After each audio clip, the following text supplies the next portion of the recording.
बेटे का शादी किया, अभी बहू आई और फिर बहू बेटे के पक्ष में हो गई या बेटा बहू के पक्ष में हो गया और माता पिता से एक रूखापन, ऐसी स्थिति में जिसको पाला पोसा बड़ा किया और जब उसकी तरफ से कटुता होती है तो महाराज जी जब बड़ा हृदय वृदीन। आपकी समस्या नहीं है, बहुत माता पिताओं की समस्या है। कोई विशेष श्रद्धावान अपने ऐसे माता पिता की सेवा कर पाता है, नहीं तो बहू सास को पीट रही है, बेटा माँ पिता को मार रहा है लात डंडों थप्पड़ों से। बेटा और बहू भी तो एक दिन बूढ़े होंगे। हाँ, देखो, अगर हम अपने माता पिता को कष्ट देते हैं तो हमारे जो पुत्र होंगे वो हमको उससे 100 गुना बढ़ के कष्ट देंगे, क्योंकि वो ब्याज भी तो मिलेगा।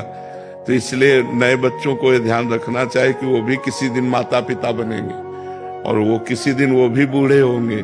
तो अपने माता पिता के साथ असभ्य व्यवहार नहीं करना चाहिए, आसुरी व्यवहार नहीं करना चाहिए। यार, जिस कोख से पैदा हुए उसको तुम लात मार रहे हो, उसकी आरती उतारनी चाहिए।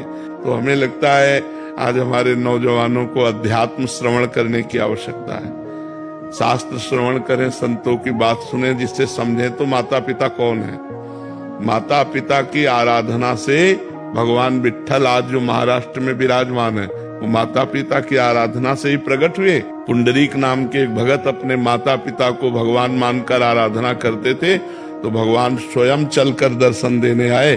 जो विट्ठल रूप में है ना, वो स्वयं दर्शन देने आए।